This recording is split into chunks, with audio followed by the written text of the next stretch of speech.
Ang init ng araw sa Maynila ay tila hindi na nakakapaso sa balat ni Elara. Sanay na siya. 8 taon na. 8 taon na siyang nagtatakip ng mukha sa ilalim ng init, sa gitna ng usok at alikabok, para lamang may mayuwi sa 4 niyang anghel. 4 na bibig na umasa sa kanya. 4 na puso na bumubuo sa buong mundo niya. Mama, gutom na si Chaloy. Sigaw ni Chloe. Ang bunso, habang hila-hila ang laylayan ng kanyang duster. Nasa gitna sila ngang maliit nilang bahay, na halos kasya lang ang isang kama at mesa. Puro puno ngang tawanan at kalat ng laruan. Konting tiis pa. Anak. Sagot niya. Pinipisil ang pisngi nga na. Magluluto na si mama ng lugaw. Ang buhay ni Elara ay isang araw-araw na pakikipa sa palaran. Simula nang iwan siya ng sarili niyang pamilya matapos malaman ang kanyang pagbubuntis, mag-isa siyang lumaban. Ang gabi sa dating Starlight Club, na ngayon ay Eclipse Lounge, ay isa na lamang bangungot na ayaw na niyang balikan. Hindi niya maalala ang lahat. Tanging isang malabong alaala ng matamis na pabango at isang boses na may bahid ng pakahili. At pagkatapos ay ang walang katapusang dilim. Nang magising siya, nasa isang motel room na siya, mag-isa, at ang tanging ebidensya nangyari ay ang matinding sakit ng ulo at ang pakiramdam ng kawalan. At pagkatapos, ang resulta. 4 na buhay na nagsisimula sa kanyang sinapupunan. Ngayon, ang 4 na iyon ay ang kanyang buhay. Si Chaloy, ang panganay, ay may matatalinong mata at seryosong mukha. Si Chloe, ang bunso, ay palaging nakangiti. Sina Marco at Luis, ang kambal, ay makasing ugali, laging nagaharutan. Makakaiba man sila, pare-pareho ang kanilang lakas at kaligayahan sa buhay niya. Bigla, narinig niya ang matinding pagubo ni Chloe mula sa silid. Tumakbo siya agad. Nakita niya ang anak na nakahiga, nangingini at namumutla. Chaloy, anak, anong nangyayari sa iyo? Ma. Masakit po ulo ko, hirap na sabi ni Chaloy, at biglang nangingini ang katawan nito, na tila nilalagnat. Nagulat siya nang makita ang dugo sa unan ni Chaloy. Nagulantang si Elara. Hindi ito ordinaryong lagnat. Chloe, Marco, Luis, huwag kayong lalabas ng bahay. Aling nena, sigaw niya. Habang buhat ang nanghihinang si Chaloy. Tumakbo siya palabas sa bahay, halos madapa sa pagmamadali. Elara. Anong nangyari? Bungat ni Aling Nena. Ang mabait nilang kapitbahay, nang makita ang bata sa kanyang bisi. Si Chaloy po, Aling Nena. Nilalatnat po at umihihang dugo. Kailangan po namin ng ospital. Dali-dali silang sumakay sa tricycle, ang puso ni Elara ay halos lumabas sa dibdib. Sa ospital, ang paghihintay ay parang walang katapusan. Ang amoyng gamot, ang hiyawan ng gabata, ang gamuhang gapaalala ng ganahihintay lahat ng iyon ay napabigat sa kanyang pakiramdam. Lumabas ang doktor. Ang mukha ay seryoso. Miss Santos, your son needs an immediate blood transfusion. He has a rare blood type, and his platelet count is dangerously low. He needs a specific type of blood, and we don't have enough in our blood bank. Nang hina ang matuhod ni Elara. Rare blood type? Wala silang sapat. Dok, paano po? Wala po akong pera para sa mamahaling dugo. Parang awa niyo na po, Dok, iligtas niyo ang anak ko. We're doing our best, Miss Santos. We're trying to find a match, but time is critical, sagot ng doktor. Umupo si Elara sa isang sulok, yakap ang sarili, at umiyak ng walang tunog. Pakiramdam niya ay sasabo ang kanyang dibdib sa sakit. Nasaan siya nun? Nasaan ang Diyos? Matapos ang lahat ng hirap at sakripisyo. Ngayon ba? Kukunin niya ang isa sa mga anghel niya. Sa gitna ng kanyang kawalan ng pag-asa, narinig niya ang isang boses. Excuse me, I overheard the conversation. What blood type does the boy need? Inanga ni Elara ang kanyang tingin. Nakita niya ang isang matangkad na lalaki, nakasuot ng corporate attire, ang mukha nito ay pamilyar. Hindi niya maalala kung saan niya ito nakita. Ngunit may nagbabadiyang alaala sa isip niya. May kakaiba sa kanyang mga mata. Isang halo ng pag-aalala at pakilala? O negative po, sir, sagot ng nurse na nakatayo malapit sa kanya. I'm O negative, sabi ng lalaki. I can donate. Nagulat si Elara. Para siyang nakarinig ng isang anghel. Talaga po, sir? Ngumiti ang lalaki. Isang ngiti na hindi umabot sa kanyang nga mata. Yes. Let's do it quickly. Dali-dali siyang sinamahan ng nurse. Nakita ni Elara ang lalaki na pumasok sa silid ng blood bank. Ang bilis ng lahat. Hindi niya napansin ang anumang detalye, tanging ang paasang nabuhay muli sa kanyang puso. Makalipas ang ilang oras, lumabas ang doktor na may anggiti sa muka. Miss Santos, your son is stable now. The blood transfusion was successful. He's out of danger. Napaya si Elara sa tuwa. Maraming salamat po, Doc. Maraming salamat po. Lumingon siya sa lalaking naglitas sa anak niya.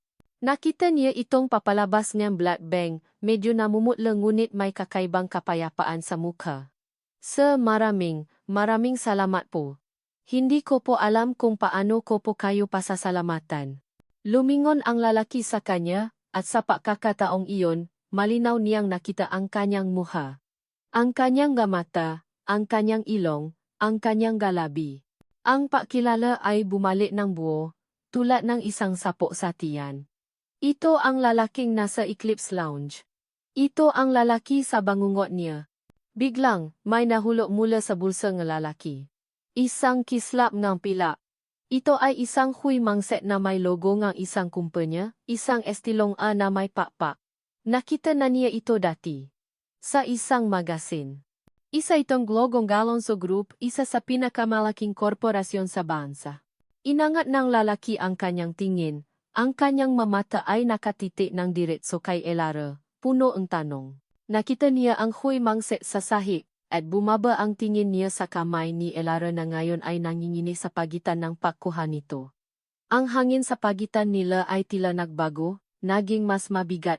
Ang pakilala sa kanyang mata ay nagbago tungo sa isang uringang. Pagkagulat, o marahil ay pagkabahala. Naumpisa ang tibok ng puso ni Elara. Ang lahat ng sakit, ang lahat ng pagdurusa, ang lahat ng lihim ay biglang bumalik. Nagising si Elara kinabukasan na may mabigat na pakiramdam. Ang huling gabi ay tila isang masamang panaginip, ngunit ang huimangset sa bulsa niya ay napapatunay na totoo ang lahat. Si Gabriel Alonso. Ang lalaking iyon. Hindi niya ito malilimutan. Ito ang muka na laging bumabalik sa kanyang bangungot, ang muka ng estranghero na naiwan sa kanya sa madilim na gabi 8 taon na ang nakalipas. Nang araw na iyon, naglakas loob si Elara na lapitan si Gabriel habang naglalakad ito palabas ng ospital. Ang kanyang puso ay kumakabo ng malakas. Sir Gabriel, simulan niya. Ang kanyang boses ay nangingini. Lumingon si Gabriel, ang kanyang mukha ay walang emosyon. May kailangan ka ba, miss? Tapos na ang donasyon ko. Wala ka nang dapat ipapasalamat. Napahiya si Elara. Ang lamig ng kanyang boses ay parang sampal sa mukha. Hindi po. Hindi lang po para dun. Tungkol po sa Eclipse Lounge. Sa nangyari 8 taon na po ang nakalipas. Kumunot ang no ni Gabriel. Hindi ko alam ang sinasabi mo. Hindi kita kilala. Baka nakakamali ka lang ng tao. Pero sir, ang huimangset po ninyo. Pilit ni Elara, inilabas ang huimangset. Ito po, may logo ngang kumpanya niyo. At ang anak ko po, pareho po ngang dugo niyo. O negative. Napatingin si Gabriel sa huimangset, pagkatapos ay bumaling ang tingin niya kay Elara. Ang mga mata niya ay natatago ngang isang bagay na hindi niya maintindihan. Nakataon lang iyan. Siguro nakita mo lang iyan kung saan. Tapos idinikit mo sa akin para may masabi ka. Kung ano man ang pakay mo, miss, huwag mo akong subukan. Hindi ako kasing dali mong maloko. Ang nga salitang iyon ay parang patalim na humiwa sa puso ni Elara. Ang lahat ng pagdurusa niya, ang lahat ng pait ng 8 taon, ay biglang lumabas. Hindi po ako nagloloko, sir. Ito po ang katotohanan. Ang anak ko po. Ang mga anak ko po ay anak niyo rin. Nagulat si Gabriel, ngunit agad itong napalitan ng galit. Kalokohan. Sino ka sa tingin mo? Kung may balak kang mangikil, nakakamali ka ng taong pinuntahan. Marami ng ganyang style. Bago pa makasagot si Elara, isang matikas na babae. May edad ngunit makinis ang kutis at may suot na mamahaling damit, ang lumapit sa kanila. Gabriel, anong nangyayari dito?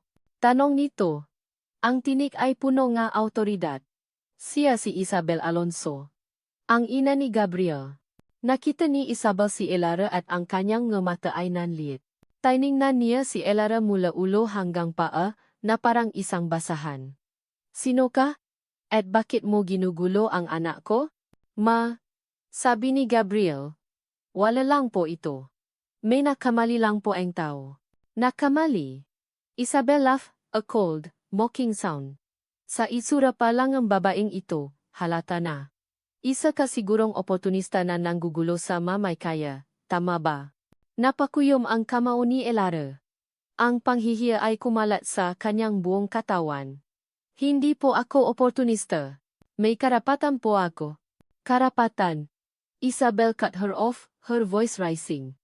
Wala kang karapatan. Ang kailangan mo ay umalis sa paningin namin, bago ka pa magsisi.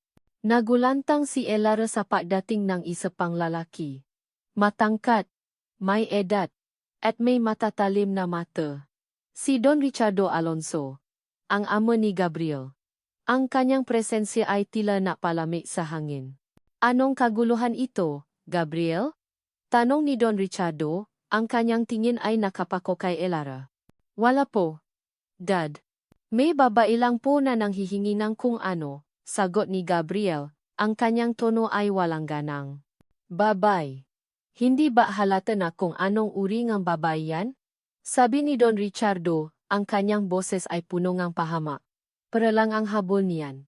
Umalis ka sa paningin ko, miss, ngayon na. Kung hindi, sisiguraduhin kong hindi lang ang pangalan mo ang dudurugin ko, kundi pati na ang buhay mo. Napapikit si Elara. Ang sakit ay mas matindi pa sa pisikal na sakit. Ang pagama sa kanilang nga mata, ang nga salita na parang sumasampal sa kanya. Pakiramdam niya ay isa siyang dumi sa lupa. Ngunit sa likod ng kanyang nga talukap, nakita niya ang mukha ng apat niyang anak. Ang kanilang ngiti, ang kanilang pagtawa. Hindi siya susuko. Hindi siya bibitaw. Huminga siya ng malalim, pilit na pinatigas ang sarili. Tiningnan niya si Gabriel, na tila umiwas ng tingin. Hindi po ako alis, sir. Hindi po ako susuko. Dahil ang ipinaglalaban ko ay ang karapatan ng nga anak ko. Ang nga anak niyo rin po. Pagkatapos nun, tumalikod si Elara at lumakat palayo. Ang bawat hakbang ay mabigat ngunit punong determinasyon. Ang huimang set ay mahigpit niyang hawak sa kanyang kamay, ang tanging ebidensya ng katotohanang sinisikap nilang burahin. Ang kanilang mga salita ay tumata sa kanyang isip, ngunit ngayon, ang sakit ay nagiging galit. Isang galit na magiging gasolina niya para lumaban. Ang nga salita ni Don Ricardo at Isabel Alonso ay umalingaw-ngaw sa isip ni Elara. Wala kang karapatan. Umalis ka. Ang sakit ay nagdulot ng galit, at ang galit na iyon ang nakpatibay sa kanyang loob. Hindi siya susuko. Hindi niya pababayaan ang mga anak niya. Pabalik ni Elara sa bahay, sinalubong siya ni Ate Celia, ang pinsan niyang kumukop sa kanya nang maksimula siyang maisa. Ano bang nangyari sa'yo, Elara? Bakit namumutla ka? Niyakap ni Elara ang pinsan. At sa wakas, bumuhos ang luha. Ikinuwento niya ang lahat, ang muling pagtatakbo kay Gabriel, ang pagtanggi nito, at ang pahamak ng pamilya Alonso. Si Aling Nena, nakasama rin nila, ay nakinig ng may simpatya. Kailangan mong lumaban, Elara, sabi ni Ate Celia, hinahaplos ang likod niya. Para sa maanak mo. Hindi ka nag-isa. Nandito kami. Pero paano, ate? Wala akong pera. Wala akong impluensya, bulong ni Elara. May katotohanan ka, Elara. At sapat na iyon, sagot ni Aling Nena. Kailangan mo ng abogado. May pinsan ako, ati. Miguel Lim. Bata pa pero magaling. Subukan neting lapitan. Kinabukasan, kasama si Ate Celia, naktungo si Elara sa opisina ni ati. Miguel Lim. Ang opisina ay maliit, simple, ngunit malinis at mayos. Si ati, Miguel ay isang binatang abogado, may salamin, at mukhang seryoso. Ikinuwento ni Elara ang kanyang buong istorya, mula sa gabi sa Eclipse Lounge, ang pagbubuntis, ang pagdalikot ng pamilya, ang 8 taon ng hirap, hanggang sa nangyari sa ospital at ang paghaharap niya sa pamilya Alonso. Ipinakita rin niya ang kuymang set. Tahimik na nakinig si ati. Miguel. Minsan, kumukunot ang kanyang no. Minsan naman ay may isinusulat sa kanyang notebook. Nang matapos si Elara, nag-alinlangan siya. Ms. Santos, naintindihan ko ang sitwasyon mo. Pero ang kasong ito ay napakakumplikado. Ang kalaban mo ay ang pamilya Alonso. Isa sa pinakamayaman at pinakamakapangyarihang angkan sa bansa. Malaki ang chance na ipapahamak ka lang nila. Sumikip ang dibdib ni Elara. Ati, Miguel, hindi po ako nagpapalimos. Ang gusto ko lang po ay makamit ang hustisya para sa mga anak ko. Kung wala po akong laban, bakit po nila ako tinatakot? Ang kanyang boses ay may bahid ng pagmamakaawa, ngunit mayroon ding matinding determinasyon. Parang awan niyo na po, tulungan niyo po ako. Tiningnan ni ati. Miguel ang determinasyon sa mga mata ni Elara. Nakita niya ang isang inang handang gawin ang lahat para sa kanyang mga anak. Nakbuntong hininga siya. Sige, Ms. Santos. Tatanggapin ko ang kaso mo. Pero kailangan nating maging matalino. Ang una nating kailangan ay concrete proof. Kailangan nating ng DNA test. Nagliwana ang mukha ni Elara. Salamat po, ati. Miguel. Maraming salamat po. Pero kailangan itong maging confidential, dada ni eti. Miguel. Hindi pwedeng malaman ng pamilya Alonso na ginagawa natin ito. Baka galawin nila ang sample o kung ano pa. Nagsimula ang planong pakuha DNA sample. Ito ay isang nakakakabang proseso. Isang araw, nang dumalaw si Chaloy sa ospital para sa follow-up check-up, sinamantala ni Elara ang pagkakataon. Sinamahan siya ni ati. Miguel. At sa tulong ng isang nurse na kasabwat nila, nakakuha sila ng sample ng dugo ni Chaloy. Ang proseso para kay Gabriel ay mas mahirap. Kailangan nilang maghintay ng tamang tiyempo. Sa huli, sa tulong ng isang kawani sa ospital na nakakuha ng diskat na hair samples ni Gabriel, nakuha nila ang kinakailangan. Habang naghihintay ng resulta, nagsimulang maramdaman ni Elara ang presyo mula sa pamilya Alonso. Isang araw, habang naglalako si Aneng kakanin sa kanto, may lumapit na 2 lalaki, malalaki at matikas ang tindi. Ikaw ba si Elara Santos? Tanong ni Neisa. Napakagat si Elara labi. Bakit po?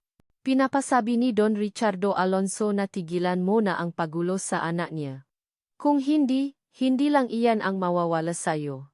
Sabing Asa pa. Sabay tapon sa mapaninda niya sa kalsada. Nawasa ang mga paninda ni Elara. Nalugi siya. At masakit sa kanyang kalooban. Ngunit hindi siya sumiga. Hindi siya nagmakaawa. Pinulot niya ang nga nakakalat na paninda, ang kanyang nga mata ay nagbabaga. Hindi lang iyon.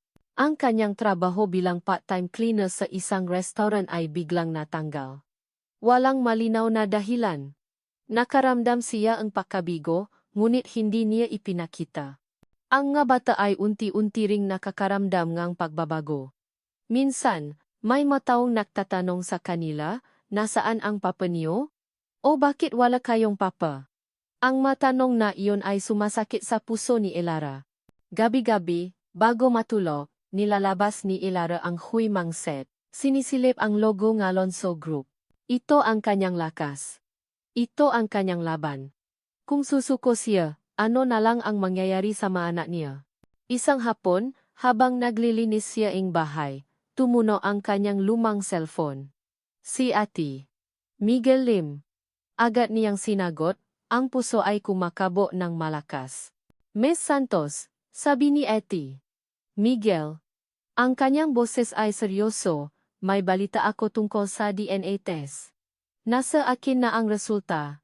Pero kailangan mo talagang maging matata. Ang gabi ay bumabalik sa isipan ni Gabriel tulad ng isang malabong panaginip. Ang lamig ng kamay niya ay tila sumasalamin sa lamig ng salita niya kay Elara. Hindi kita kilala. Hindi ako ang ama. Sa lup-lup niya, may bahagi siyang naniniwala sa sinasabi niya. Ngunit mayroon ding bahagi na pinagduduhan ang kanyang sarili. Ang mata ni Elara ay hindi nagsisinungaling. Ang sakit sa kanyang mata ay totoo. Nang tumuno ang kanyang cellphone, ang pangalan na Ati. Miguel Lim ang nagpakaba sa kanya. Hindi siya pamilya sa abogadong ito. Ngunit alam niyang konektado ito sa babaeng iyon. Sa kabila ng pag-alinlangan, sinagot niya ang tawag. Mr. Alonso, nasa akin na po ang resulta ng DNA test. Sigurado po kayong gusto ninyong malaman? Tanong ni Ati. Miguel. Ang boses ay puno ng seryosong tono. Ang dibdib ni Gabriel ay kumaboh ng malakas. Oh, sabihin mo sa akin. Positive po. Mr. Alonso.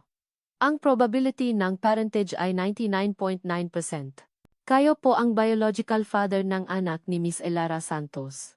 Para siyang nabingi sa sinabi ng abogado. Ang mundo niya ay biglang umikot. Hindi. Impossible. Napakagat siya sa kanyang labi, ang kanyang kamay ay nangingini. Sa isang iglap, ang lahat ng katotohanang pinaniniwalaan niya ay gumuho. Ang naaalaalang matagal niyang kinalimutan ay nagsimulang maksilabasan mula sa dilim. Ang gabi sa Eclipse Lounge. Ang matinding sakit ng ulo. Ang kakaibang lasa sa kanyang inumin. Ang matamis na amoy ng pabango na hindi kay Bianca. Isang boses ng babae, hindi malinaw, tila ng inis. At pagkatapos, ang pagising niya. Mag-isa. Sa isang hotel suite na parang hindi niya kilala. Nag-in ang tawag. Nanatiling tahimik si Gabriel, nakatingin sa labas ng bintana ng kanyang mamahaling opisina. Ang ganda ng tanawin ng Maynila ay hindi na niya pinapansin. Ang tanging nakikita niya ay ang mukha ni Elara, puno ng sakit, at ang mukha ni Chaloy, ang batang may matatalinong mata na halos mamatay kung hindi siya nakdonata. Umuwi si Gabriel. Ang isip ay gulo. Pagdating niya sa mansyon, sinalubong siya ni Bianca. Darling, mukhang gulo ang isip mo. May problema ba sa opisina? Tanong niya. Hinahaplos ang kanyang braso. Naktaka si Gabriel sa kanyang kilos. Nag-iba ang tingin niya kay Bianca. Wala. Sagot niya. Naisip ko lang. Matagal na rin pala nang huli tayong may-date sa Eclipse Lounge. Napansin niya ang biglang pagtigil ni Bianca. Ang kanyang ngiti ay naglaho, napalitan ng isang pagkabahala. Ah, oh. Ang ganda nga doon. Pero bakit mo naman natanong? Wala lang. Bigla ko lang naisip. Parang may naalala akong kakaiba nun, sabi ni Gabriel, sinusubukan siyang subukan. Kakaiba. Ganon talaga kapaklasing, sagot ni Bianca, pilit na ngumingiti. Huwag mo na lang isipin iyon. Ang importante, mapapakasal na tayo soon. Ang kanyang tugon ay hindi nakakumbinsi. May mali. May itinatago si Bianca. Nakaramdam si Gabriel ng matinding galit. Siya, ang kanyang pamilya, at si Elara ay biktima ng isang laro na hindi nila alam. Kinabukasan, pumunta si Gabriel sa Eclipse Lounge. Ang lugar ay nagiba na. Ngunit ang alaala ay nanatili. Lumapit siya sa isang matandang bartender. Pasensya na, kuya, simula ni Gabriel, dito po ako huling na-date with my ex-fiancé, Bianca. Parang may naalala lang akong kakaiba noong gabing iyon, 8 taon na ang nakalipas. Mukhang may naalala ang bartender. Ah, Mr. Alonso. Kayong dalawa po ni Miss Bianca. Naalala ko po. May nagutos po kay Miss Bianca na lagyan ng something yung drink niyo. Nanlaki ang mga mata ni Gabriel. Sino? Hindi ko po kilala. Ang alam ko lang, bye-bye. May matamis na pabango, sagot ng bartender, bago biglang napatigil. Teka, bakit ko po nasasabi sa inyo to? Hindi po ako dapat magsalita ng ganito. At bigla na lang siyang umalis. Natila natakot. Nanatiling nakatayo si Gabriel sa gitna ng lounge. Ang kanyang puso ay kumakabo ng malakas. Ang bartender ay hindi nakamali. Isang babae. Ang matamis na pabango. Si Bianca. Ang lahat ng piraso ay nagsisimulang makasama. Bumalik siya sa mansyon, na tila isang estranghero sa sarili niyang tahanan. Tiningnan niya ang portre ng kanyang pamilya, ang ngiti na tila pekeng-peke. Ang lahat na ito ay isang malaking kasinungalingan. Mula sa pagkabata, sinunod niya ang bawat utos ng kanyang ama, sinunod niya ang bawat tuntunin. Ngayon, napagtanto niya na ang lahat ng iyon ay para lang sa kanilang kapakanan, hindi sa kanya. Hindi na niya kayang manatili sa ganitong buhay. Kailangan niyang harapin ang katotohanan. Kailangan niyang gawin ang tama. Para kay Elara. Para sa kanyang nga anak. Nang gumabi, nakmaneho si Gabriel. Hindi niya alam kung saan siya pupunta, ngunit ang magulong ay tila may sariling isip. Huminto siya sa isang maliit na kalye, at sa dikalayuan, nakita niya ang isang bahay na may 4 na bata na naglalaro sa labas. Nakita niya si Elara, nakangiti, habang pinapanood ang mga anak niya. Ang simpleng eksenang iyon ay nakpabigat sa kanyang puso. Nakita niya si Kaloy, ang kanyang panganay, na tumakbo palapit sa kanilang gate. Napansin ni Kaloy si Gabriel na nakatayo sa kalsada. Tumingin ito sa kanya, hindi nga may pagkamuhi o takot, kundi nga may pagiging inosente. Naglakad si Kaloy papalapit, hanggang sa maabot niya ang gate. Kuya, sino ka po? Tanong ng bata. Ang kanyang mata ay parang bituin sa dilim. Ang ngiti sa mukha ng bata ay parang isang kutsilyo na bumaon sa puso ni Gabriel. Napagtanto niya na hindi lang siya isang tagapagligtas. Hindi lang siya isang lalaki na nag-donate ng dugo. Siya ay isang ama. At ang batang ito, ang ngiti na ito, ang kailangan niyang protektahan. Umihip ang malamig na hangin sa mukha ni Elara habang nakatitis siya sa bintana. Ang nga salita ni Gabriel, ng kanyang ina, at lalo ng kanyang ama ay naiwan ng malalim na sugat. Sa ngayon, ang tanging paasa niya ay ang kasong isinampa ni Ate Miguel. Kailangan niyang maging malakas para sa mga anak niya.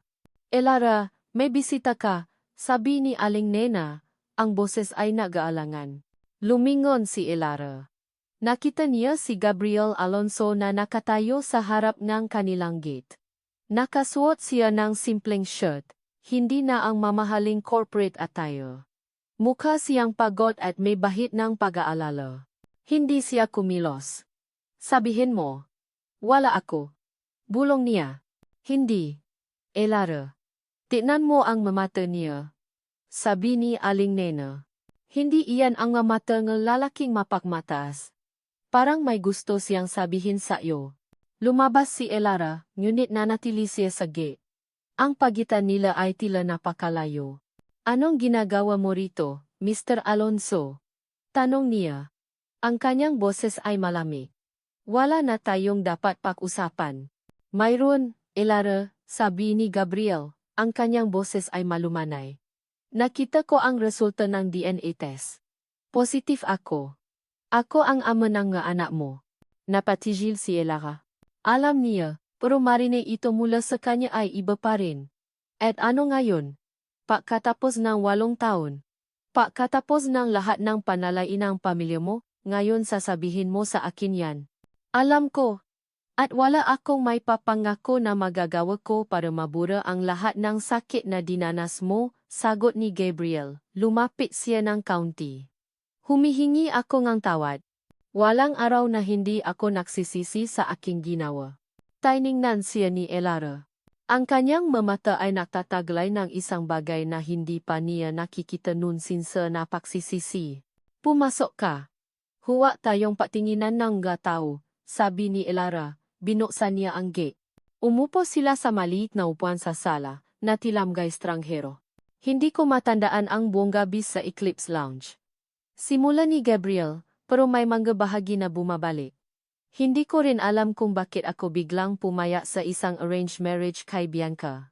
Parang may isang bahagi ngang isip ko na nawala. Pero may naalala akong matamis na pabango at isang boses ng babae. Hindi iyon si Bianca. Tiningnan ni Elara si Gabriel, ang kanyang nga mata ay nanliit. Sinabi ko na sayo, may babaeng nandiyan. Naramdaman ko rin ang kakaibang amoy ng pabango. At ang boses ng babae. May pagkamalakit ang boses niya, at parang nang inis. Sa tingin ko, si Bianca iyon. Nanlaki ang mga mata ni Gabriel. Tama ka? Posible. Hindi ko na matandaan ang lahat. Parang may nangyari na hindi ko alam. Hindi ako sigurado, sabi ni Elara, pero isa lang ang alam ko. Hindi ako mapaglaro. Hindi ako nang iwan. At hindi ako nanggulo sa pamilya mo. Ang gusto ko lang ay mabuhay ng payapa kasama ang mga anak ko. Alam ko, Elara. At iyan ang ipaglalaban ko. Sabi ni Gabriel. Biglang, may tumakbo sa sala. Si Kaloy, nakakarating lang mula sa laro. Nakita niya si Gabriel, at ngumiti ng malaki. Papa, nandiyan ka na. Napatihil si Elara at Gabriel. Chaloy, bulong ni Elara. Huwag mo siyang tawagin ng ganyan. Bakit, Mama? Siya po ang papa ko, di ba? Tanong ni Chaloy, ang nga mata ay puno ng pagiging inosente. Napayuko si Gabriel, ang kanyang nga kamay ay nanginginig. Ang tawa na iyon ay sumira sa lahat ng kanyang pagdududa. Ang nga bata ay walang muwang. Ang nga mata nila ay hindi nagsisinungaling. Ang mga bata ay nakikita ang katotohanan. Bigla, may lumabas sa kanilang bahay. Dalawang lalaki. Nakaswat ng itim, ay tumayo sa tapat ng kalsada. Parang random lang sila, ngunit ang kanilang mamata ay nakatitik ng diretso sa kanila. Sino iyon? Tanong ni Elara, ang kanyang boses ay puno ng takot. Tiningnan sila ni Gabriel, ang kanyang nga mata ay matalim. Huwag kang maalala. Alam ko kung sino sila. Tinitiyak ko sa iyo na hindi nila magagawa ang anumang masama. Nagulat si Elara. Paano mo alam? Dahil ang ama ko ang nagutos sa kanila, sagot ni Gabriel, at ang kanyang mukha ay puno ng matinding galit. Gusto niyang malaman ang lahat ng sinasabi natin. Pero hindi niya malalaman ang lahat. Nilabas ni Gabriel ang kanyang cellphone, at nag-dial siya. Ati. Miguel Lim? May kailangan akong makunan ng ebidensya. Kailangan ko isang bagong phone na may recording app na hindi nila pwedeng mahack. Matapos ang tawag, inilabas ni Gabriel ang isa pang cellphone, na mukhang simple. Elara, sabi niya, ito. Gamitin mo ito. Itago mo ito. Kung may kakaiba, ay record mo. Huwag mong sabihin sa kahit sino, kahit sa mga bata. Ito ang magiging alas natin. Mabigat ang dibdib ni Gabriel, habang minamaneho niya ang sasakyan papalayo sa bahay ni Elara. Ang nga salita ni Chaloy na papa ay umaling-aungaw pa rin sa kanyang isip. Ang inosenteng mukha ng kanyang anak, na halos hindi niya kilala, ay nagbigay sa kanya ng panibagong lakas. Kailangan niyang malaman ang buong katotohanan, hindi lang para kay Elara, kundi para na rin sa kanyang sariling kapayapaan at sa kinabukasan ng kanyang mga anak. Ang pagdududa niya kay Bianca Ramirez ay lumalalim. Ang kanyang nga alaalang malabo sa Eclipse Lounge, ang matamis na pabango, at ang reaksyon ni Bianca nang banggitin niya ang lugar ay napatunay na may mali. Hindi niya pwedeng basta hayaan na lang iyon. Nang gabing iyon, tinawagan ni Gabriel ang kanyang pinakakatiwalaang pribadong imbestigador, si Aling Tess. Si Aling Tess ay isang matandang babae na may matatalim na mata at hindi matatawarang kakayahang kumuha ng impormasyon ng hindi napapansin. Aling Tess, kailangan kong ipaimbestiga si Bianca Ramirez. Lahat ng detalye. Mula sa kanyang nakaraan hanggang sa makonekson niya sa pamilya ko. Walang problema. Gabriel, bukas na bukas din ay sisimulan ko, sagot ni Aling Tess sa kabilang linya. Kinabukasan, habang abala si Gabriel sa kumpanya, pilit niyang tinitignan ang mga papeles na may kinalaman sa pamilya. Hindi niya maintindihan kung bakit napilitan siyang mapakasal kay Bianca, na isang arranged marriage, gayong hindi naman ito kabilang sa mga anak ng mga Alonso. Mayroon dapat na malalim na dahilan. Sinimulan niyang suriin ang mga financial records ng kumpanya? At doon niya nakita ang nga kahina-hinalang transaksyon. May malalaking halaga ng pera ang inililipat sa isang offshore account na nakapangalan kay Bianca, na tila hindi makawiran sa kanyang posisyon sa kumpanya. At ang mas nakakagulat, ang ilang transaksyon ay inaprubahan mismo ni Don Ricardo. Dad, sabi ni Gabriel nang harapin niya ang kanyang amo sa opisina nito. Pwede mo bang ipaliwanag ang mga transaksyong ito sa account ni Bianca? Ipinakita niya ang mga dokumento. Tiningnan ni Don Ricardo ang mga papeles, at sa isang iglap, nagbago ang kanyang mukha. Naging matigas. Walang dapat ipaliwanag, Gabriel. Mga business secret iyan. Hindi mo kailangang malaman ang lahat. Business secret. O may tinatago kayo, Dad? Tanong ni Gabriel, ang kanyang boses ay puno ang pagdududa. May kinalaman ba ito kay Elara? Sa nangyari 8 taon na ang nakalipas, tumayo si Don Ricardo, ang kanyang nga mata ay nagbabaga. Huwag mong subukan ang pasensya ko, Gabriel. Ang kailangan mo ay mahanda sa kasal mo. At kalimutan mo na ang babaeng iyon at ang mga anak niya. Mga sagaba sila sa pangalan ng pamilya. Hindi siya sumagot si Gabriel. Ngunit ang pausap na iyon ay nakumpirma sa kanyang hinala. May mas malalim na koneksyon si Bianca sa kanyang ama kaysa sa inaakala niya. At ang kanyang ama ay may alam sa nangyari. Makalipas ang ilang araw, tumawag si Elara. Gabriel, nandito si Bianca. Nasa labas siya ng bahay. Sinusubukan niya akong takutin. Agad na naramdaman ni Gabriel ang matinding pag-aalala. Sige.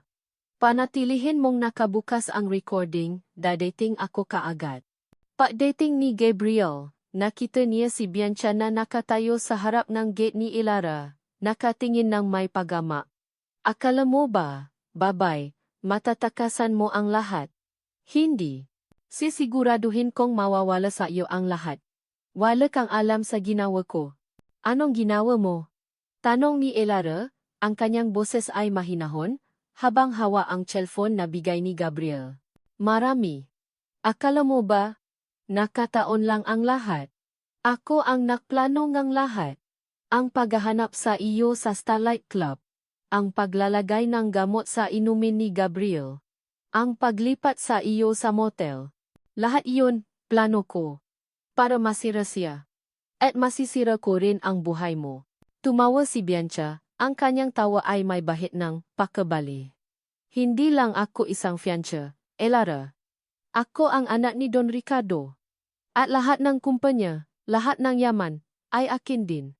Napatihil si Elara. Anak? Anak ni Don Ricardo? Sa sandaling iyon, dumating si Gabriel. Bianca, anong ginagawa mo rito? Tanong niya. Ang kanyang mukha ay punong galit. Nagulat si Bianca. At bigla siyang naibangang ugali. Gabriel, nandito ako para kausapin ang babaeng ito. Gusto ko lang sabihin sa kanya na tigilan na niya ang pagulo sa buhay mo. Hindi. Hindi na mangyayari iyon, sabi ni Gabriel, alam ko na ang lahat. At hindi ako papaya na saktan mo pa ang kahit sino. Kinagabihan, tumawag si Eiling Tess. Gabriel, may nakuha akong impormasyon tungkol kay Bianca Ramirez. Siya ay anak sa labas ni Don Ricardo, pero hindi siya kailanman kinilala ng formal. Siya ay kinupkop lang para may maging kasama si Gabriel at makaroon ng kaalyado si Don Ricardo sa negosyo. Matagal na niyang kinikimkim ang galit sa pamilya Alonso dahil sa pagama nila sa kanya. At isa pa, may record siya ng petty fraud sa ibang bansa. At muntik na siyang madeport doon dati. Narinig ni Gabriel ang lahat, at ang kanyang galit kay Bianca at sa kanyang ama ay lumaki ng husto. Si Bianca ay hindi lang isang masamang tao. Isa siyang ahas na matagal nang gumagapang sa loob ng kanyang pamilya, nahihintay ng tamang pagkakataon para manukla. Ipinadala ni Elara ang recording kay Gabriel. Ang boses ni Bianca ay malinaw. Akala mo ba matatakasan mo ang gulong ginawa ko? Hindi. Dahil ako ang nagpasimuno ng lahat, ang tawa niya ay umalingaw-ngaw sa isip ni Gabriel. Ito ang ebidensya na kailangan niya. Ang recording mula sa cellphone ay patunay. Malakas, malinaw, at nakakagulat. Ang pagtawa ni Bianca. Ang kanyang paamin na siya ang naplano ng lahat. At ang kanyang pagkakakilanlan bilang anak sa labas ni Don Ricardo lahat ay naroon. Pakiramdam ni Elara ay para siyang nabunutan ng tinik, ngunit kasabay nun ay isang matinding takot. Mas naging komplikado ang laban. Ito na ang kailangan natin, sabi ni Ate Miguel. Ang kanyang mukha ay puno ng seryosong determinasyon, habang nakikinig sila sa recording sa opisina niya. Ito ang mapapatunay sa lahat ng alegasyon mo, Elara. At ito ang mapapahamak kay Bianca. Pero ang sinabi ni Bianca, anak siya ni Don Ricardo. Tanong ni Elara. Hindi pa rin makapaniwala. Tumango si Gabriel. Kinumpirma ng investigador ko. At matagal na rin pala akong pinaghihinalaan sa mga transaksyon ni Bianca sa kumpanya. Ngayon ko lang naiintindihan ang lahat. Ginamit lang siya ng ama ko para sa negosyo. At ginamit niya ang galit niya para makapagiganti. Nagsimula silang magplano kasama si Ate Miguel. Ang recording, kasama ang DNA test at ang huimang set, ay sapat na upang makamit ang isang malaking tagumpay.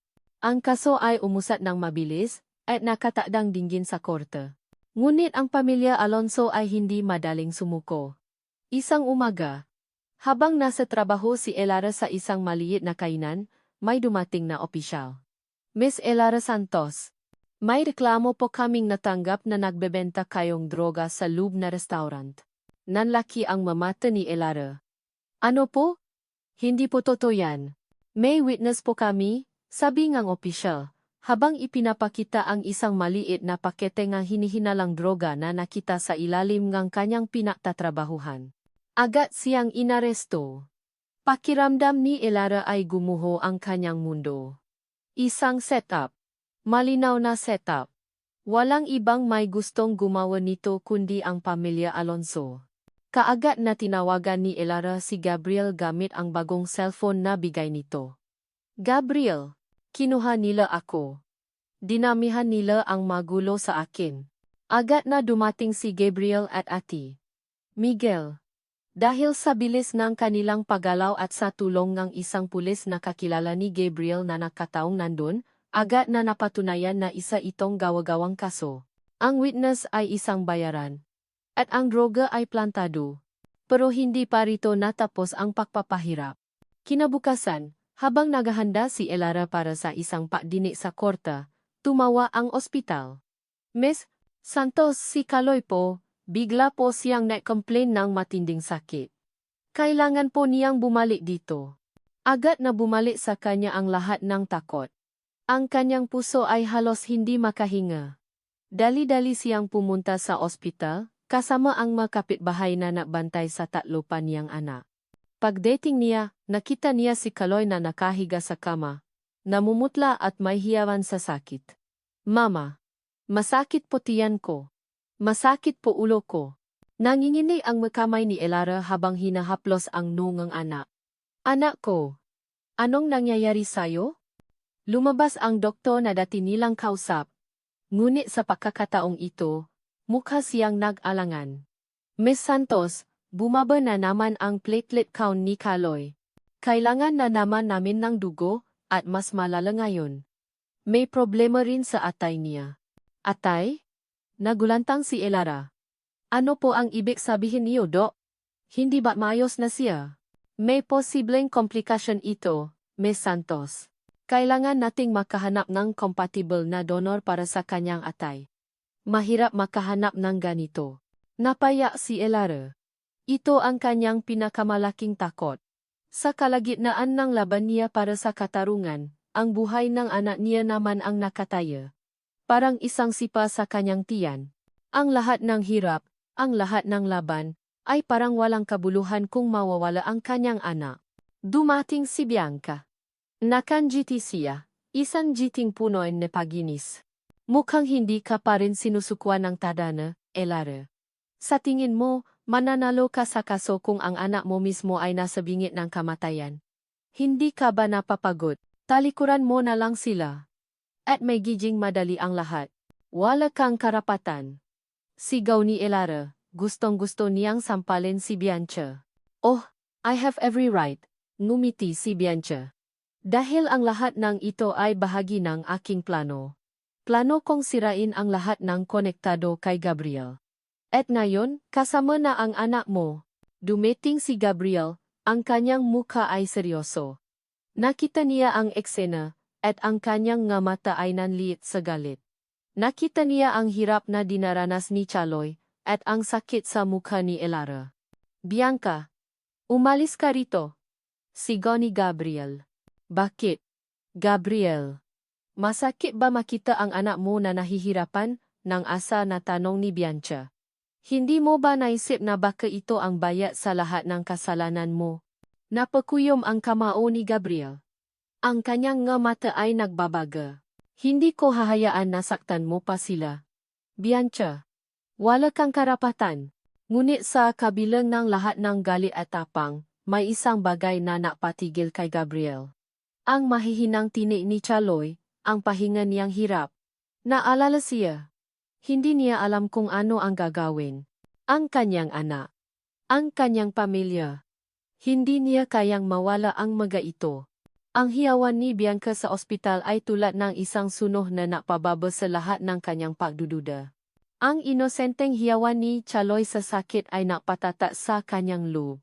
Sa loong 8 taon, nabuhay siya sa isang kasinungalingan. Sa isang iglap, napatanto niya na ang lahat ng kanyang pinaniniwalaan, ang kanyang pamilya, ang kanyang fiancé, ay isang malaking laro. At siya ay isa lamang taw-tauhan. Gabi na nang bumalik si Gabriel sa mansyon. Ang nasalita ni Bianca na ako ang naplano ng lahat ay umalingaw-ngaw pa rin sa kanyang isip. Sa papasok niya, sinalubong siya ni Don Ricardo at Isabel sa sala. Ang kanilang mga mukha ay tila walang alam sa nangyayari. Gabriel, saan ka galing? At bakit mo ginugulo ang pamilya ni Bianca? At ang pinakamatindi, ang iyong ina. Simula ni Don Ricardo, ang kanyang boses ay puno ng galit at paggamak. Tigilan niyo na ang lahat ng iyan, Dad, sabi ni Gabriel, ang kanyang boses ay kalmado ngunit matigas. Alam ko na ang lahat. Napatigil si Don Ricardo at Isabel. Anong sinasabi mo? Tanong ni Isabel. Ang kanyang mukha ay punong pagtataka. Alam ko na anak mo si Bianca, Dad, sabi ni Gabriel. Ang kanyang tingin ay nakatitik ng diretso sa mata ng kanyang ama. At alam ko na siya ang naglagay ng gamot sa inumin ko 8 taon na ang nakalipas. Alam ko na kayong dalawa ang naplanong guluhin ang buhay ni Elara. Alam ko na kayong dalawa ang nautos na guluhin ang nga anak ko. Ang nga anak ko, Dad. Nagulat ang dalawa. Paano mo nalaman? Bulong ni Isabel, ang kanyang mukha ay namutla. Hindi na importante kung paano. Ang importante, alam ko na. At ngayon, tapos na ang lahat. Sabi ni Gabriel. At ang kanyang nga salita ay parang kusilyo na humiwa sa pusong kanyang pamilya. Simula ngayon, wala na akong pakialam sa kumpanya niyo. Wala na akong pakialam sa yaman niyo. Hindi ko kayo kailangan. Anong sinasabi mo, Gabriel? Hindi mo kami kayang talikuran. Ano ang mangyayari sa pangalan ng pamilya? Sa negosyo? Siga ni Don Ricardo, ang kanyang mukha ay namumula sa galit. Ang pangalan ng pamilya. Ang pangalan ng pamilya ay matagal nang sirang-sira. Ang negosyo. Pwedeng mawala. Pero ang nga anak ko, hindi sila pwedeng mawala, sabi ni Gabriel, at ang kanyang boses ay puno emosyon. Sila ang tanging mahalaga sa akin ngayon. Sila ang ipaglalaban ko. At hindi ko hahayaan na masaktan pa sila. At paano mo sila ipaglalaban? Hindi ka man lang isang magulang, hindi ka man lang kinikilala bilang ang mga anak na iyon, nang asa na sabi ni Don Ricardo, wala kang karapatan. May karapatan ako, Dad. Dahil ako ang amo nila, sabi ni Gabriel, ang kanyang tine ay nagbabaga. At gagawin ko ang lahat para protektahan sila. Lahat. Tumalikot si Gabriel at lumakat paalis, ngunit bago pa siya makalabas, napahabol si Don Ricardo. Hindi ka makakaalis. Saan ka pupunta? Kung alis ka, wala ka na. Mawawala sa iyo ang lahat. Hindi ka na bahagi ng pamilya. Mabuti pa ngang ganon, sabi ni Gabriel, at lumabas na siya ngang Sean. Pagod at gutom si Gabriel. Pero hindi niya inisip ang sarili niya. Ang nasa isip niya ay si Chaloy. Kailangan niyang hanapin si Elara. Kailangan niyang ipaalam sa kanya na panata na ang loob niya. Pagdating niya sa bahay ni Elara, nakita niya ito sa malit na sala. Umiyak. Lumapit si Gabriel sa kanya at umupo sa tabi niya. Elara, narinig mo ba ang nga sinabi ko sa pamilya ko? Narinig mo ba? Tanong niya. Ang kanyang tinig ay puno ng sakit. Oh, sabi ni Elara. Ang kanyang boses ay nanginginig. Narinig ko. Maraming salamat, Gabriel. Hindi ko alam kung paano ka babayaran. Hindi mo kailangang bayaran ako. Kailangan ko lang gawin ang tama, sabi ni Gabriel. At ngayon, kailangan nating gawin ang tama para kay Chaloy. Ang laban natin ay hindi lang sa korte. Ang laban natin ay para sa buhay niya. Alam ko. Pero paano? Tanong ni Elara, ang operasyon ay napakamahal, at ang paghahanap ang dono. Mahirap. May naisip ako, sabi ni Gabriel. Alam kong mahirap, pero kailangan nating gawin ito. Para kay Chaloy. Tumingin si Gabriel kay Elara, at sa kanyang mga mata, walang paalala, walang padududa. Mayroon lamang isang matata na paninindigan. Elara, kailangan nating magpakasal, sabi ni Gabriel. Hindi para sa pagmamahal. Hindi para sa kasal. Kundi para sa mga anak natin. Para magkaroon ako ng karapatan bilang ama ni Chaloy. Upang may bigay sa kanya ang legal na tulong at suporta na kailangan niya para maligtas ang kanyang buhay. Napatigil si Elara. Ang lahat ng sakit, ang lahat ng pait, ang lahat ng galit ay biglang nawala. Ang kanyang puso ay kumakabo ng malakas. Magpakasal? Kay Gabriel. Sa lalaking halos sumirang ang kanyang buhay. Ngunit ang mukha ng kanyang anak ay dumating sa kanyang isip. Ang ngiti ni Kaloy. Ang iyawan ni Kaloy sa sakit. Ginagawa ko ito para kay Chaloy. Sa mga anak natin, sabi ni Gabriel, ang kanyang boses ay malumanay. Alam ko na mahirap, pero kailangan nating gawin ito. Sige na, Elara. Para kay Chaloy. Sa gitna nga niyang pagdududa, may isang bagay na natulak sa kanya. Ang paibig sa kanyang anak. Sige, Gabriel. Gagawin ko, sabi ni Elara. Ang kanyang boses ay nanginginig. Gagawin ko, para kay Kaloy. Ang bulwagan ng munisipyo ay tahimik, ang mga ilaw ay malabo, at ang malamig na marmol na sahi ay tila nagpapabigat sa bawat hakbang ni Elara. Hindi ito ang kasal na pinangarap niya noong bata pa siya. Kung saan may puting gown, magabulaklak, at isang lalaking tunay na namamahal sa kanya. Ang suot niya ay isang simpleng puting bestida na binili ni Ate Celia. At ang lalaking nakatayo sa harap niya ay si Gabriel Alonso, ang taong nagbigay sa kanya ng pinakamalaking sakit at pinakamalaking paasa. Pinapahaya ko kayong mag-asawa. Sabi nga hukom. Ang kanyang boses ay malumanay. Sa sandaling iyon, ang lahat ay nagbago. Ang mga mukha ni Ate Celia, Aling Nena, at Eti Miguel ay puno ng paalala at paasa. Para kay Elara, ang pag-asawa ay hindi isang sumpa, kundi isang bagong laban. Ang laban na ito ay hindi na niya solo, kasama na niya si Gabriel. Matapos ang seremonya, natungo sila sa isang maliit na apartment na inihanda ni Gabriel.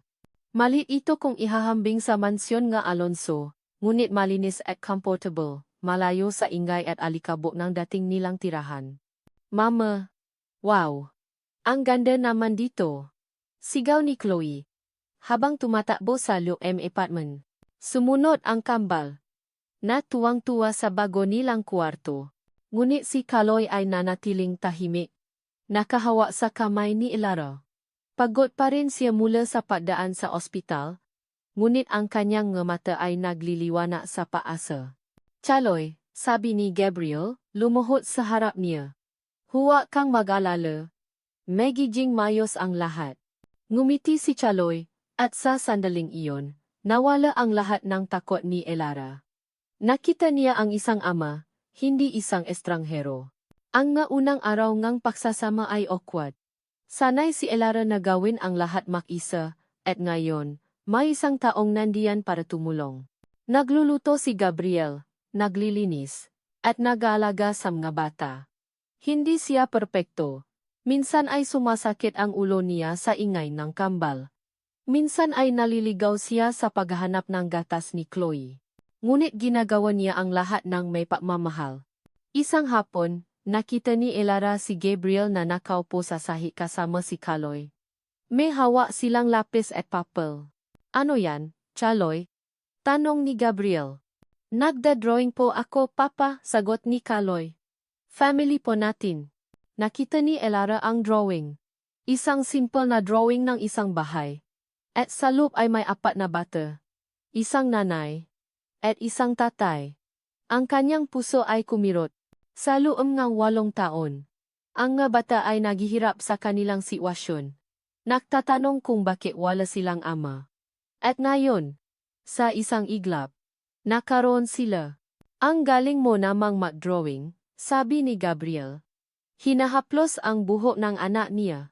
Gusto ko pa maging artista, sabi ni Chloe. Ngumiti si Gabriel. Bakit hindi mo subukan na mag-drawing ng masasakyan? Baka maging engineer ka balang araw, katulad ko. Talaga po, Papa? Tanong ni Chloe, ang mga mata ay nagliliwanag. Napatayo si Elara sa likod ng pintuan. Nagmamasid. Ang pagdududa niya ay unti-unting naglalaho. Ang galit sa kanyang puso ay unti-unting nagiging pag-asa. Nang gabing iyon, matapos matulog ang mga bata, lumapit si Gabriel kay Elara.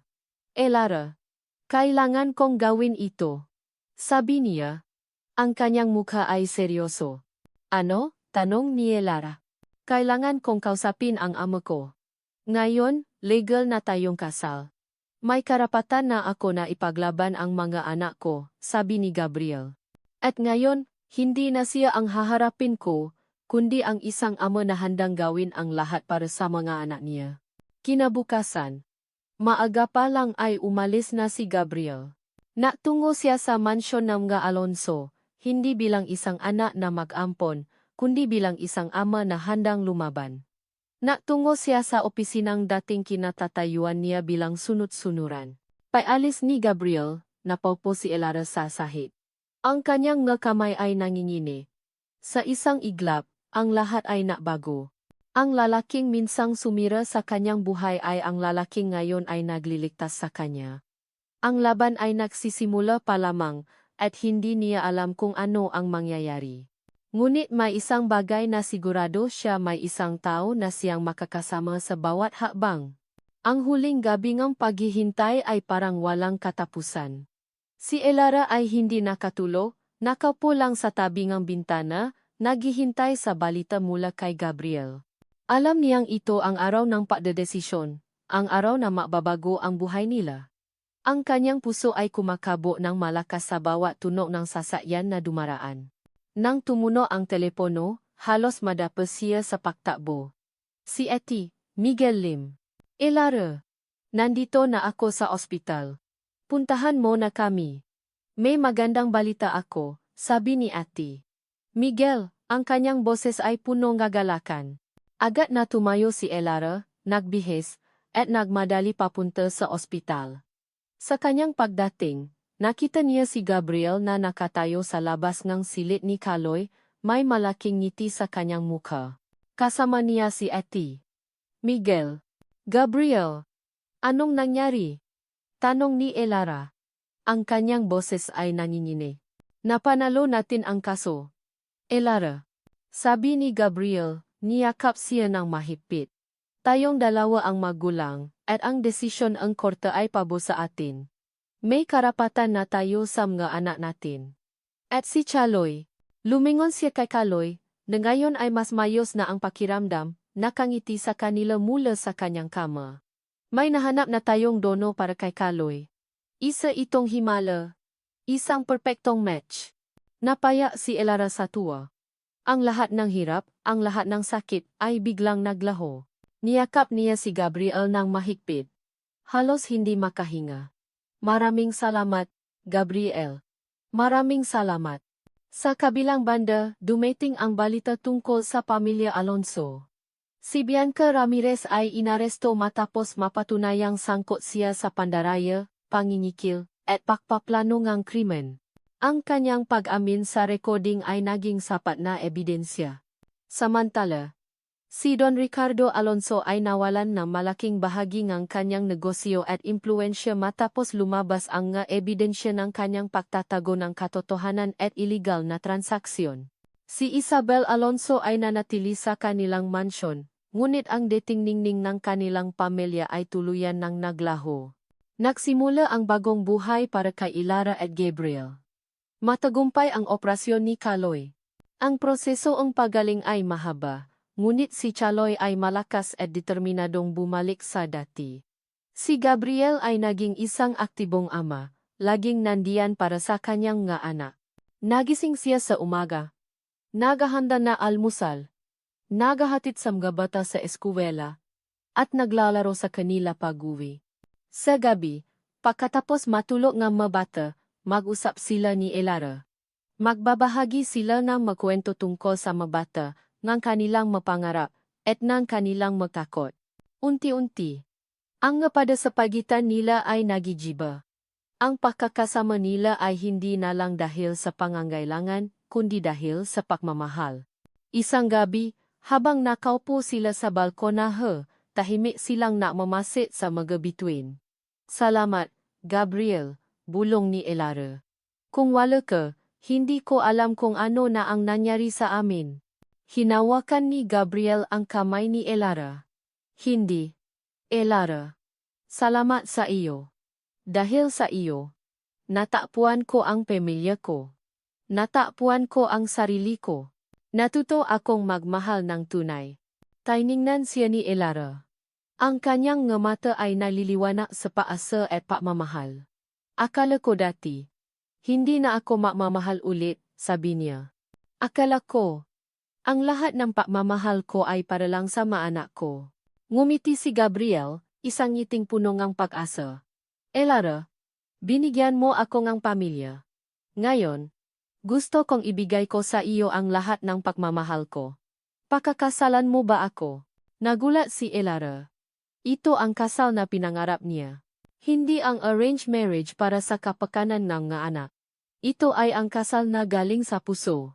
Sa wakas, pagkatapos ng lahat ng pagsubok, natakpuan niya ang tunay na pagmamahal. Ang tanong ni Gabriel ay umalingaw-ngaw sa isip ni Elara. Pakakasalan mo ba ako? Hindi ito ang tanong na pilit, hindi ito ang kasal para sa kapakanan ng mga bata. Ito ay galing sa puso. Isang pagnanais na buuin ang isang pamilyang matagal nang wasak. Ang kanyang puso ay halos sumabog sa tuwa. Oh, Gabriel. Oh, pakakasalan kita, bulong ni Elara, at niyakap niya si Gabriel ng mahigpit. Ang kanyang mga luha ay umaagos, ngunit ito ay luha ng kagalakan at pagmamahal. Sa wakas, ang lahat ng pagsubok, ang lahat ng sakit, ay nadulot ng isang magandang simula. Ang pangalawang kasal nina Elara at Gabriel ay simple ngunit puno ng pagmamahal. Hindi na ito sa munisipyo, kundi sa isang maliit na simbahan, na napapalibutan ng nga bulaklak at ila. Ang nga bata ay naroon, si Chaloy na malakas na ngayon, sina Chloe, Marco, at Luis na punong ng tawanan. Ang kanilang nga ngiti ay nagpatunay na ang pagmamahal ay maaring magpagaling ng lahat ng sugat. Si Ate Celia at Aling Nena ay naroon din, ang kanilang mga mata ay punong luhang kagalakan. Si Ate Miguel Lim ay nakangiti, masaya para sa kanila. Sa pagkakataong ito, hindi na ito kasal ng pangangailangan, kundi kasal ng pag-ibig. Ang kanilang bagong buhay ay puno ng pasubok, ngunit mas madali na ngayon dahil makasama sila. Nagpatuloy si Gabriel sa kanyang kumpanya, ngunit mas binibigyan niya ng oras ang kanyang pamilya. Tinulungan niya si Elara na matapos ang pag-aral, at sinuportahan niya ang kanyang pangarap na magsimula ng sariling negosyo, isang maliit na kainan na naghahanda ng lutong bahay. Ang nga bata ay lumaki ng may pagmamahal at suporta. Si Chaloy ay bumalik sa dati niyang sigla, at ang kanyang hili sa sining ay mas lumalim. Sina Marco at Luis ay naging mahusay sa esports, habang si Chloe ay naging isang masayahin at matalinong bata. Ang bawat gabi ay puno ng tawanan at kwentuhan. Isang araw, habang nag-almusal sila, napansin ni Elara na tahimik si Gabriel. May problema ba, mahal? Tanong niya. Wala. Iniisip ko lang, ang bilis ng panahon, sabi ni Gabriel, hinahaplos ang buhok ni Chaloy. Parang kahapon lang, nag-isa ka, at ngayon. Buwan na tayo. Ngumiti si Elara. Hindi ka nag-isa, Gabriel. Hindi na kailanman. Ang pamilya Alonso, sa kabilang banda, ay nakaranas ng matinding pagbagsak. Si Don Ricardo ay nawala ang halos lahat ng kanyang yaman at impluensya dahil sa mga legal na kaso at iskandalo. Si Isabel ay nanatili sa mansyon, ngunit ang dating ningning ng kanilang buhay ay tuluyan ng naglaho. Si Bianca ay nabilanggo at nawalan ng lahat ng kanyang kapangyarihan. Ang kanilang pagbaksa ay nabigay ng hustisya sa lahat ng ginawa nilang kasamaan. Ngunit para kina Elara at Gabriel, ang nakaraan ay nanatiling aral. Hindi pasanin. Hindi nila nakalimutan ang sakit. Ngunit pinili nilang gamitin iyon para mas pahalagahan ang bawat sandali ng kaligayahan. Isang gabi, habang naglalakat-lakat sila sa parke kasama ang mga bata, nakita ni Elara ang isang bituin na naniningning ng napakaliwanag sa kalangitan. Naalala niya ang gabi sa Starlight Club, ang lugar kung saan nagsimula ang lahat. Dati, ang pangalang iyon ay nagdudulot ng sakit. Ngayon, nagdulot ito ng isang buong pamilya. Hinawakan ni Gabriel ang kamay ni Elara. Maligayang anibersaryo, mahal, bulong niya. Ngumiti si Elara. Maligayang anibersaryo din, mahal. Ang kanilang buhay ay patunay na kahit gaano kadilim ang nakaraan, laging may paasa. Laging mayroong liwanag na naghihintay, isang pagkakataon para sa isang bagong simula. Ang pag-ibig, tiwala, at pamilya ang tunay na yaman, at iyon ang natakpuan nila sa isa-isa. At dito nagtatapos ang kwento ni Elara at Gabriel. Maraming salamat sa inyong walang sawang pagsubaybay sa bawat kabanata ng kwentong ito. Isang malaking karangalan para sa akin na ibahagi ang paglalakbay ni Elara at Gabriel mula sa kanilang madilim na nakaraan, sa mahamon na kanilang kinaharap, hanggang sa liwanag ng paasa at paibig na kanilang natagpuan. Ang bawat salita ay isinulat ng may pagmamahal at pagnanais na iparating ang mensahe na sa gitna ng mapasubok, ang tiwala, pagpapatawad, at ang kapangyarihan ng pagmamahal ay laging mananay. Nawa inabigay inspirasyon ang kanilang kuwento na sa bawat dulo ng kadiliman ay may naghihintay na bagong simula, at ang tunay na pamilya ay nabubuo hindi lang sa dugo, kundi sa pusong nagmamahalan. Maraming salamat muli sa pagiging bahagi ng kanilang paglalakbay. Anong bahagi ng kwento ang pinakatumimo sa inyong puso? Gusto kong marinig ang inyong mga salobin.